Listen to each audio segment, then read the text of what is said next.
நீங்க வட அமெரிக்காவுக்கு வந்து எவ்வளவு நாள் ஆச்சு? ஒரு 2 to 4 நாள். அவ்வளவுதானா? ஆமா. சரி, நல்லது. டெக்சாஸ் உங்களை வரவேற்கிறேன். ஆமா.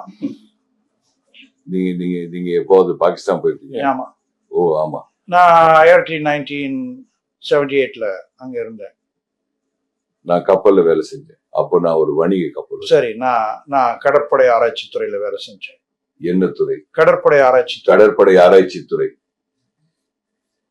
ஆமா, நாங்க கராச்சி துறைமுகத்தை ஆழப்படுத்துற வேலையை செஞ்சோம். ஓ என் கடவுளே. கராச்சி துறைமுகத்தை நாங்க தான் ஆழப்படுத்தணும். ஓ நாங்க அதை செஞ்சதை நான் மறந்து. அது ரொம்ப ஆழம். ஓ ரொம்ப ஆழம் கம்மியா. இந்த கொய்யாப்பழம் நல்லா இருக்கு. ஆமா, நாங்க அங்க இருந்தப்போ அங்க நிறைய மகராணி மக்கள் இருந்தாங்க. மகராணி மக்கள். ஆமா இன்னும் இருக்காங்க. அது ரொம்ப காலத்துக்கு முன்னாடி நடந்தது. ஆமா. நன்றி. இது என்ன? சுக்ரியா. சுக்ரியா. இன்னொரு நாம ரொம்ப கவனமா இருப்போம்.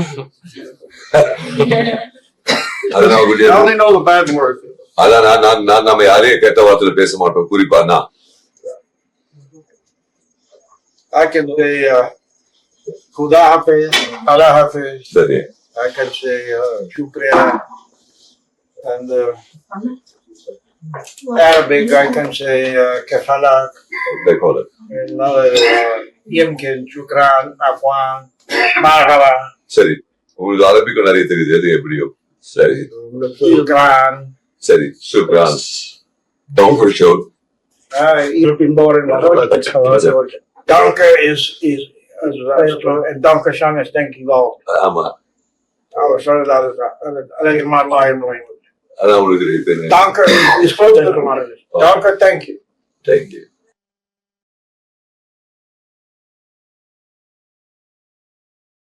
அதாவது நீங்க மதம் குர்ஆன் பத்தி ஏதோ விவாதிக்கணும்னு சொன்னாங்க. நான் படிச்சேன். அவ எனக்கு போன் பண்ணி நீங்க குர்ஆன் படிச்சிருக்கீங்களான்னு கேட்டா, நான் ஆமா என்கிட்ட ஆங்கில மொழிபெயர்ப்புன்னு சொன்னேன். அவளுக்கு தெரிஞ்சுக்கணுமா, அவளோட ஒரு ஃப்ரெண்டுக்கு ஒப்பிட்டு பார்க்கணும்னு சொன்னேன். ஆமா எனக்கு பைபிளும் தெரியும். ஆனா உண்மையா சொல்லணும்னா அந்த அளவுக்கு நல்லா தெரியாது. ஆனா எனக்கு குர்ஆன் நல்லா தெரியும். நிறைய விஷயங்கள் தெரியும். நான் குர்ஆன்ல இருக்கிற வசனங்களை உங்களுக்கு காட்டினா உங்களால அதை மறுக்கவே முடியாது. அந்த அளவுக்கு எனக்கு தெரியுது.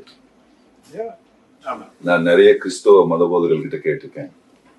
நான் குர்ஆன் வசனத்தை படிச்சு அது அவங்களுக்கு ஆங்கிலத்துல வளர்க்கிட்டு இதை மறுத்து காட்டலன்னு சொல்றேன்.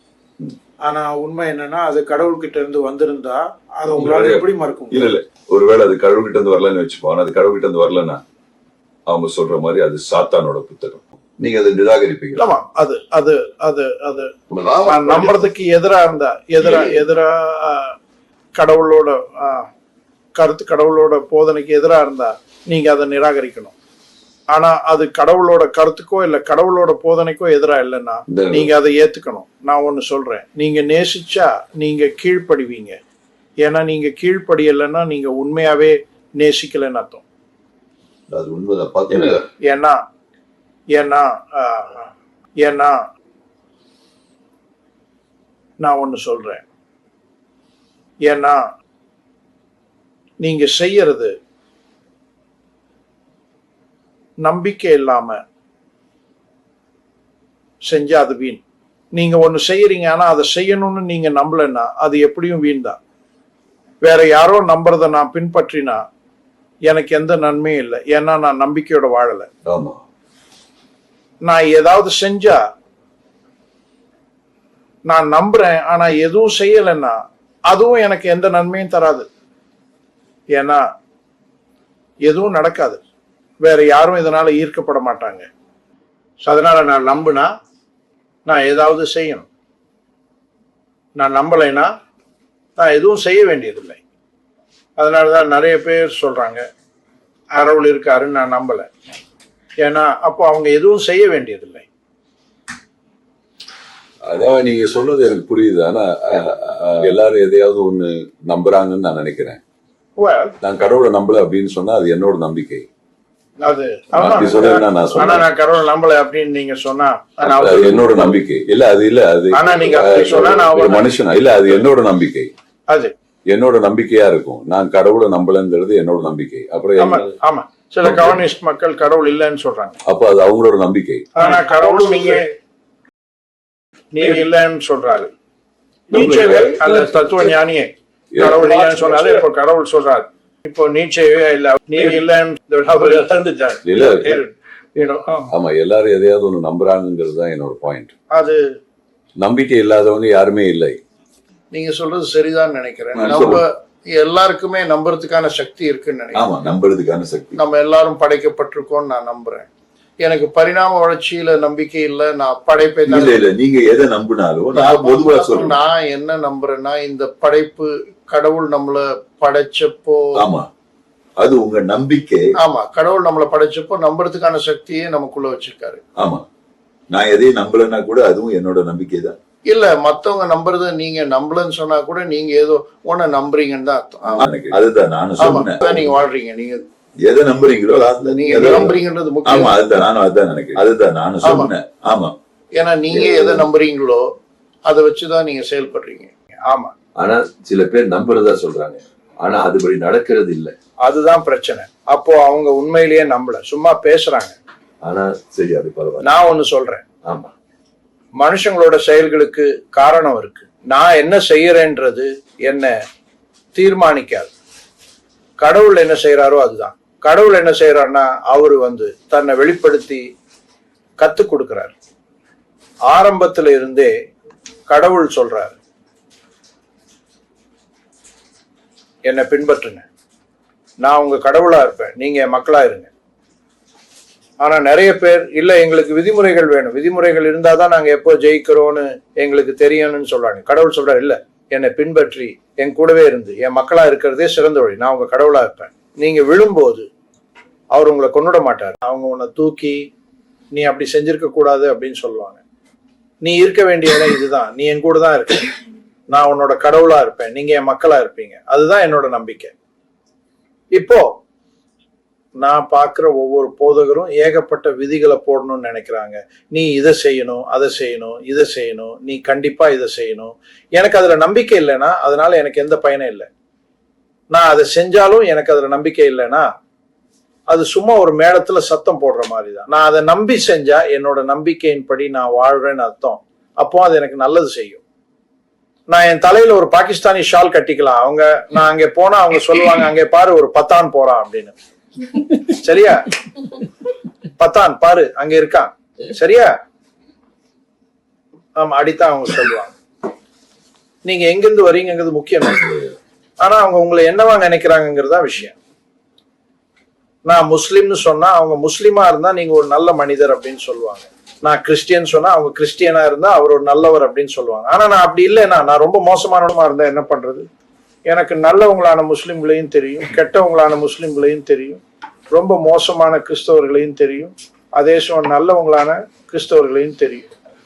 வித்தியாசம் என்னன்னா, அது உங்க மனசுல இருக்கா, அது உங்க வாழ்க்கையில தாக்கத்தை ஏற்படுத்துதா, மற்றவங்களை நீங்க நடத்துற விதத்துல அது ஏதாச்சும் மாற்றத்தை உண்டாக்குதா? அதுதான் கடவுளோட வழி. மரியாதை கொடுக்க வேண்டிய இடத்துல நம்ம மரியாதை கொடுக்கணும்னு கடவுள் நினைக்கிறார். தெரியும்ல? நீங்க விதிகளை போடலாம். மனுஷங்க மனசுல ஒழுக்கம் இல்லைன்னா அவங்களுக்கு விதிகள் தேவைப்படும். அவங்க அந்த ஒழுக்கத்தை கத்துக்கிற வரைக்கும் ரொம்ப கடுமையான விதிகள் தேவை. அது அவங்க மனசுல இருந்தா அவங்களுக்கு விதி தேவையில்லை, அது இங்க இருக்கு, அது அவங்களோட நம்பிக்கை. சில பேர் சொல்றாங்க ஆண்கள் பார்க்க கூடாதுங்கிறதுக்காக பெண்களை மூடி மறைக்கணும்னு. கடவுள் பெண்ணை ரொம்ப அழகா படைச்சிருக்காரு. ஆமா. அப்புறம் கடவுள் அவங்களுக்கு துணிகளை தரல, மனுஷன் செஞ்ச துணிகளை. கடவுள் அவங்களுக்கு கொஞ்சம் சலுகை கொடுத்தாரு. அப்புறம் கடவுள் சொன்னாரு, உனக்கு ஒண்ணு தெரியுமா, இது என்னோட படைப்பு, இது நான் உனக்கு தரும் பரிசு. இங்க பாருங்க, பிரச்சனை என்னன்னா, யாராலையும் தயாரிக்கப்பட்ட எதுவா இருந்தாலும் அதுக்கு சில கோட்பாடுகள் இருக்கும். எல்லாத்துக்கும் மனிதர்கள், பொருட்கள், நாடுகள், நீ எல்லாமே ஒரு கட்டுக்கோப்போடு இருக்கணும். அப்பதான் நிம்மதியாகவும் அமைதியாகவும் வாழ முடியும். அதையெல்லாம் தூக்கி போட்டு எனக்குள்ள நம்பிக்கை இருக்கு, அது எனக்கும் கடவுளுக்கும் நடுவுல இருக்கு அப்படின்னு சொல்லிட்டு உங்களுக்கு தோணுதெல்லாம் செஞ்சா அந்த அந்த அந்த தியரி வேலை செய்யாது. அடிப்படையில இல்ல, அது வேலை செய்யும். அது ஒருபோதும் வேலை செய்யாது. அது எப்படி வேலை செய்யும் நான் சொல்றேன், கேளுங்க. நீங்க சொல்றதுக்கு ஏதாவது ஒரு உதாரணம் சொல்லுங்க. ஏன் நமக்கு இல்ல எனக்கு ஒரு உதாரணம் சொல்லுங்க. ஆமா, இருங்க, நான் உங்களுக்கு ஒரு நல்ல உதாரணம் ஒண்ணு சொல்லுங்க, ஒரே ஒரு உதாரணம். இப்போ கொலை செய்யக்கூடாதுன்னு எனக்கு ஒரு விதி இருந்தா, ஆமா, மற்றும் திருடக்கூடாதுன்னு இல்ல நீங்க ஒண்ணு சொல்லுங்க, எனக்கு ஒண்ணு வேணும். நான் எல்லாத்தையும் விளக்கிறேன். எனக்கு ஒரே ஒரு விஷயம் மட்டும் சொல்ல, இதை கொலை செய்ய நீ கொலை செய்யக்கூடாது இல்லைன்னா அது ஒரு நெகட்டிவ். நீ கொலை செய்யக்கூடாது, கொலை செய்யாதே, நீ கொலை செய்ய மாட்டாய். இல்லைன்னா எனக்கு ஒரு பாசிட்டிவ் கிடைக்கலாம். ஒரு பாசிட்டிவ்னா அது அன்பா இருக்கும். மக்களை நேசிங்க. நான் உங்களை நேசிச்சா உங்களை கொலை செய்ய மாட்டேன். நான் விதியை நிறைவேற்றுறேன் ஒரு பாசிட்டிவான செயல் மூலமா. நான் எதை நம்புறேன்றதை என் செயல் மூலமா காட்டுறேன். நான் உங்களை நேசிச்சா உங்களை கொலை செய்ய மாட்டேன். நான் உங்களை நேசிச்சா உங்ககிட்ட இருந்து திருட மாட்டேன். நான் உங்களை நேசிச்சா உங்க மகளை தப்பா நடத்த மாட்டேன். எனக்கு ஒண்ணு கொடு, நீங்க திரும்ப நான் அதைத்தான் சொல்றேன். ஒரே ஒரு விஷயம், நீங்க அதை சொல்லணும். நான் அதை திரும்ப அதைத்தான் சொல்றேன். நான் புரிஞ்சுக்கிறேன். நீங்க ஒரு தகுதியை உருவாக்குறீங்க. அன்பு ஒரு உணர்ச்சி. இல்ல, உணர்ச்சி கிடையாது. அன்பு ஒரு உணர்ச்சி தான். சரி, ஒரு வகையான அன்பு ஒரு உணர்ச்சி தான். இல்ல என்ன மனுஷன், நீங்க வார்த்தை விட தர முடியாது. அன்பு ஒரு உணர்ச்சி.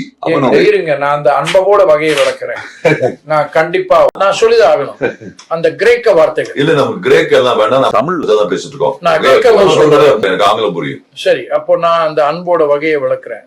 அதுல ஒன்றுக்கும் மேற்பட்ட வகைகளை, சகோதரர்களுக்கு இடையிலான ஒரு வகையான அன்பு இருக்கு, சகோதரத்துவ அன்பு. இல்ல, எனக்கு தெரிஞ்சுக்கணும். ஆண்களுக்கும் பெண்களுக்கும் இடையிலான ஒரு வகையான அன்பு இருக்கு. ஒரு வகையான அன்பு கடவுள் மேல வச்சிருக்கு. இல்ல, கடவுள் நாம இப்ப இந்த அன்பை பத்தி தான் பேசணும். நான் சொல்றேன், அந்த அன்பு பெரும்பாலானவங்களுக்கு புரியாத ஒரு வகையான அன்பு. இது எனக்கு கொஞ்சம் கேளுங்க.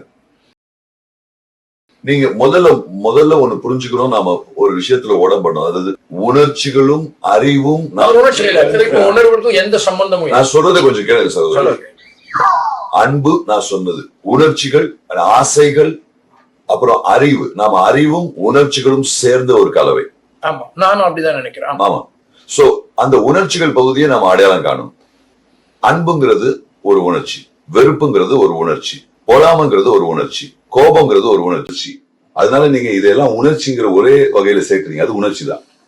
ஆனா அறிவுங்கிறது எது சரி எது தப்புன்னு பகுத்தறிஞ்சு திட்டமிட்டு யோசிக்கிற ஒரு லாஜிக். ஆனா நீங்க வெறும் அன்பையும் உணர்ச்சியை மட்டும் பின்பற்றினா அதுல பழிவாங்கல் இருக்கும். அதுல ஏன்னா உணர்ச்சி, அன்பு, அது பழிவாங்கல், பொறாமை எல்லாம் வெறுப்புக்கு தான் கொண்டு போகும். அதனால அது சுயநலமான அன்பா இருந்தா, அது சுயநலமான அன்பா இருக்கும். இல்ல அன்புங்கிறது வெறும் அன்பா மட்டும் இருக்க முடியாது. அதுல உணர்ச்சி, ஆசை இதெல்லாம் கலந்த ஒரு கலவை இருக்கு. இல்ல அன்புன்னு தனியா எதுவும் கிடையாது. இல்ல, அப்படி சுயநலம் இல்லாத அன்பும் இருக்கு. நான் அதை சொல்றேன். யாருக்கு சுயநலம் இல்லாத அன்பு இருக்கு? யாருக்கும் சுயநலம் இல்லாத அன்பு இருக்கு, கண்டிப்பா இருக்கு. யாருமே சுயநலம் இல்லாம இல்ல, எல்லாரும் அன்பு காட்டுறாங்க. நான் சொல்றதை கேளுங்க. அன்பு இல்லாதவங்க யாருமே இல்ல. சுயநலம் இல்லாத அன்பு வச்சிருக்கவங்க இருக்காங்க. உதாரணத்துக்கு, உங்ககிட்ட ஒரு கிட்னி இருக்குன்னு வச்சுப்போம். உங்க மகளுக்கு ஒரு கிட்னி தேவைப்படுது. நீங்க என்ன பண்ணுவீங்க? ஆமா, அது உங்க கிட்னியை எடுத்து இந்தா என் கிட்னின்னு கொடுப்பீங்க. அதனால அதுதான் சுயநலம் இல்லாத அன்பு. அது உங்க உணர்வு இல்ல, அது நீ தான். நிச்சயமா நான் அவளை நேசிக்கிறேன். நிச்சயமாக நான் அவளை நேசிக்கிறேன். அது நீ தான். அது உணர்வு இல்ல, அது ஒரு உணர்வு. அன்புங்கிறது ஒரு உணர்வு. அன்புங்கிறது ஒரு உணர்வு. ஒருவேளை அது ஒரு குறிப்பிட்ட நேரத்துல உன்னை ஏதோ செய்ய வைக்கிற விஷயமா இருந்தா, ஆனா அது உன்னோட ஒரு பகுதியா இருந்தா என்ன பண்றது? அது உனக்குள்ளே இருக்கிற ஒரு பகுதியா இருந்தா, உதாரணத்துக்கு கடவுளே அன்புதான். இங்க பாருங்க, அவர் அப்படி இல்ல, அவர் அப்படி இல்ல. அவர் தான் அன்பின் வடிவம். இல்ல அன்புங்கிறது ஒரு உணர்வு. ஆனா நீங்க ஒரு அவர் அன்பு உள்ளவர். அவர் அன்பு கிடையாது, அது வெறும் ஒரு உருவகம். அவர் அன்பு உள்ளவர், அவர் அக்கறை உள்ளவர், அவர் பாசமானவர், அவர் நேசிக்கிறார். அவர் அன்பு கிடையாது, அவர் நேசிக்கிறார். அவர் தான் அன்பை படைச்சவர். இல்ல அவர் அன்பு உள்ளவர், அவர் தான் அன்போட பிறப்பிடம். ஆனா நீங்க சும்மா அவர் அன்புன்னு சொல்ல முடியாது. கடவுள் தான் அன்பு. இல்ல, கடவுள் அன்பு கிடையாது. இல்ல கடவுள் சைத்தான் தான் வெறுப்பு. ஒண்ணு நீ அன்புக்கு கட்டுப்படி, இல்ல வெறுப்புக்கு. இல்ல குர்ஆன்ல கடவுளுக்கு 100க்கும் அதிகமான குணங்கள். ஆமா, நிறைய குணங்கள் இருக்கு. அப்ப அது இல்ல, அவர் அன்பு இல்ல, அவர் அன்பு செய்யறாரு. ஆமா, அவர் அன்பு செய்யறாரு. அதான் நானும் சொல்றேன். இல்ல எனக்கு ஒரு உதாரணம் சொல்லுங்க. அதாவது நீங்க சும்மா அன்பு செலுத்தலாம்னு சொல்றீங்களா? அது எப்படி? இல்ல, நான் என்ன சொல்றேன்னா, அந்த அன்புங்கிறதே என்ன அன்புங்கிறதே இல்ல, ஒரு வேறு இல்லாம உங்களால எப்படி வாழ முடியும்? விதிமுறையே இல்லாம. இல்ல, என்னால ஒரு விதி. உதாரணம் சொல்லுங்க. விதிமுறை இல்லாம, தன் வாழ்க்கையில எந்த ஒரு விதிமுறையும் இல்லாம வாழ ஒருத்தர் சரி, இந்த விதிமுறைகள் இல்லாம நான் எப்படி வாழ முடியும்? எந்த விதிமுறைகள்? பைபிளா? எந்த விதிமுறைகள்? எந்த விதிமுறைகள்? யூத சட்டம், கட்டளைகள், மோசே. என்ன கட்டளைகள்னா என்ன? எனக்கு ஒரு உதாரணம் சொல்லுங்க. கொலை செய்யாதே, விபச்சாரம் செய்யாதே. செய்யக்கூடாது. இல்ல, இத பத்தி பேசுவோம். வேற ஒண்ணு, விபச்சாரம் செய்யக்கூடாது. சரி, விபச்சாரம் செய்யக்கூடாது. சரி, இப்போ இப்போ அது ஒரு விதிமுறைன்னு உங்களுக்கு தெரியும். விபச்சாரம் செய்யக்கூடாது, சரியா? ஏன் விபச்சாரம்? இல்ல இல்ல இல்ல இல்ல வேணாம். இல்ல சரி சரி சரி இல்ல விபச்சாரம் செய்யக்கூடாதுங்க ஏதாச்சும் முக்கியமான இல்ல காரணம் இல்ல நம்ம அதுக்கு அப்புறமா வருவான விதிமுறை என்னன்னா விபச்சாரம் செய்யக்கூடாது, சரியா? சரி, இப்போ நீங்க என்ன சொல்ல வரீங்க? ஆனா, எனக்கு இந்த விதியை மதிக்க விருப்பம் இல்லை. நான் எனக்கு இல்ல, நீ அதான் இல்ல, நான் அப்படி சொல்லல. எனக்கு இந்த விதியே தேவையில்லைன்னு தான் சொல்றேன். அப்படின்னா எனக்கு இப்போ செக்ஸ் வச்சுக்கணும்னு அர்த்தம். ஏன் கூடாது? எப்படி எப்படி ஏன் கூடாது? அதாவது எனக்கு இந்த விதி தேவையில்லைன்னு சொல்றேன். ஏன்னா எனக்கு கள்ளத்தொடர்பு வச்சுக்கிற ஆசை இல்ல. யாருக்கு ஆசை இல்ல? எனக்கு இல்ல. யார் யார் என்ன உனக்கு எப்படி இல்லாம இருக்கும்? எனக்கு கள்ளத்தொடர்பு வச்சுக்கிற ஆசை நீ இல்ல. நீங்க உங்களை பத்தி மட்டும் பேசுறீங்க. எப்படி ஏன் ஏன் ஏன் இல்ல? ஏன்னா எனக்கு எனக்கு இன்னொருத்தனோட மனைவி அடைய விருப்பம் இல்ல. எப்படி இல்ல? அப்ப நீங்க ஒருத்தன் மனைவி பத்தி பேசல, யாரோ ஒரு பொண்ணு. எனக்கு வேறொரு பெண் தேவையில்லை. ஆனா ஏன்? ஏன் எனக்கு பிடிக்கல, அவ்வளவு. உங்களுக்கு அது பிடிக்காதா? இல்ல, அது விஷயம் இல்ல. அப்புறம் நான் இன்னொரு பெண்ணுக்கு வாக்கு கொடுத்திருக்கேன். அப்ப நீங்க வேறொரு பெண்ணோட உடலுறவு வச்சுக்கலாம். நீங்க வாக்கு கொடுத்துருக்கலாம். இல்ல, நான் ஒரு பெண்ணுக்கு தான் கட்டுப்பட்டுவேன். ஒரே ஒரு பெண்ணுக்கு கட்டுப்பட்டு இல்ல, நான் உங்களுக்கு கட்டுப்படாம இருக்க சொல்ல. நீ கட்டுப்பட்டுங்கன்னா உடலுறவு வச்சுக்கலாம். நான் அந்த மாதிரி எனக்கு தெரியும். அப்ப நீங்க இப்போ ஒரு விதியை பின்பற்றுறீங்கன்னு அர்த்தம். அப்ப நீங்க என்னதான் பண்றீங்க? நீங்க மனைவிக்கு கட்டுப்பட்டுறீங்க, அதனாலதான் இந்த விதியை பின்பற்றுறீங்க. இல்ல, என் மனைவி மேல எனக்கு இருக்கிற அதனாலதான் நீங்க அதை செய்ய மாட்டீங்க வரைக்கும். அதனாலதான் அப்படின்னா நான் மனைவிக்கு கட்டுப்பட்டு இருந்தா அதை செய்யக்கூடாதுங்கிற ஒரு விதியை விடதான் நீங்க வாழ்றீங்க. விதி இல்லாம உங்களால வாழ முடியாது சகோதரர். சரி, எனக்குன்னு ஒரு விதி இருக்கு. அதான் நானும் இவ்வளவு நேரமா சொல்லிட்டு வர்றேன்.